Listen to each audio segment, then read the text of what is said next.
Number 5. Luke Rockhold came into the UFC as the former Strikeforce middleweight champion. He lost his debut fight in the UFC against Vitor Belfort by knockout in the first round at UFC on FX8. He next defeated Costas Philippou, Tim Boetsch, Michael Bisping and Lyoto Machida to earn himself a title shot against then UFC middleweight champion Chris Weidman at UFC 194. In the fight, Luke Rockhold finished Chris Weidman by TKO in the 4th round to become the new UFC middleweight champion of the world. He was next scheduled to make his first title defense against Chris Weidman in a rematch at UFC 199. Just a couple of weeks before the fight, Chris Weidman was forced to pull out the fight due to a neck injury. Michael Bisping stepped in on short notice to face Luke Rockhold for the UFC middleweight title in the main event at UFC 199. In the fight, Michael Bisping shocked the world when he knocked out Luke Rockhold in the first round to become the new UFC middleweight champion of the world.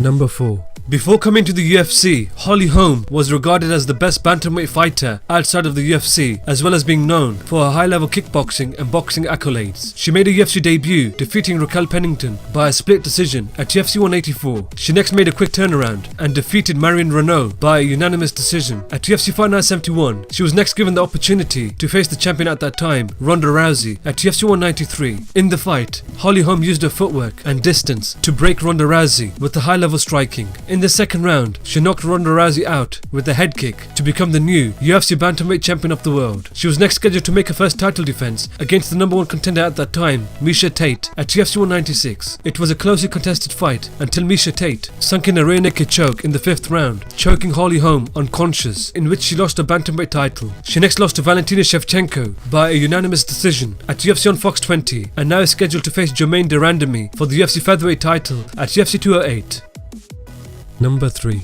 After getting cut from the UFC in 2008, Fabricio Verdum fought in Strikeforce, defeated Mike Kyle, Antonio Silva and submitted the great Fedor Emelianenko and made his return back into the UFC in 2012. He next defeated Roy Nelson, Mike Russo, Antonio Rodrigo Nogueira and Travis Brown to earn himself a title shot against then UFC heavyweight champion Cain Velasquez at UFC 180. Just a couple of weeks before the fight, Cain Velasquez pulled out of the fight due to a knee injury. Mark Hunt stepped in on short notice to face Fabricio Verdum in the main event for the interim UFC heavyweight title. In the fight, Fabricio Verdum landed a flying knee and finished the fight by TKO in the 2nd round to become the champion. He next faced Cain Velasquez in a title unification bout at UFC 188. In the fight, Fabricio Verdum submitted Cain Velasquez by a guillotine choke in the 3rd round, becoming the new UFC heavyweight champion of the world. He was next scheduled to make his first title defense against the number 1 contender at that time, Stipe Miocic, at UFC 198. In the fight, Stipe Miocic knocked out Fabricio Verdum in the 1st round, losing his heavyweight title. He next successfully defeated Travis Brown by a unanimous decision at UFC 203.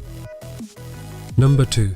Miesha Tate came into the UFC as the former Strikeforce bantamweight champion. She had lost her debut fight in the UFC against Kat Zingano by TKO in the 3rd round at the Ultimate Fighter 17 finale. She next coached the Ultimate Fighter 18 against then UFC bantamweight champion Ronda Rousey and faced her for the 2nd time at UFC 168, where she lost the fight by submission via an armbar in the 3rd round. She next put together a 4-fight winning streak, defeating Liz Carmouche, Rin Nakai, Sarah McMahon and Jessica Ai, and earned another title shot against the new champion Holly Holm at UFC 196. In the fight, both fighters were going back and forth and it was a closely contested fight. However, in the 5th round, Miesha Tate quickly sunk in a rear naked choke, choking Holly Holm unconscious and became the new UFC bantamweight champion of the world. She was next scheduled to make her first title defense against the number 1 contender at that time, Amanda Nunes, at UFC 200. In the fight, Amanda Nunes crushed Miesha Tate on the feet with her heavy strikes and eventually sunk in a rear naked choke where Miesha Tate was forced to tap out, losing a UFC bantamweight title. She next lost to Raquel Pennington by a unanimous decision at UFC 205. After the fight, she announced her retirement from the sport. Number 1. Eddie Alvarez came into the UFC as the former Bellator lightweight champion and had fought in all of the other various promotions across the world. He lost his debut fight in the UFC against Donald Cerrone by a unanimous decision at UFC 178. He next defeated both Gilbert Melendez and Anthony Pettis by split decisions and earned himself a title shot against then UFC lightweight champion Rafael dos Anjos at UFC Fight Night 90, where in the fight, Eddie Alvarez threw a barrage of strikes in the fight, finishing Rafael dos Anjos by TKO in the 1st round to become the new UFC lightweight champion of the world. He was next scheduled to make his first title defense against then UFC featherweight champion Conor McGregor at UFC 205. In the fight, Eddie Alvarez was TKO'd in the 2nd round, losing his UFC lightweight title.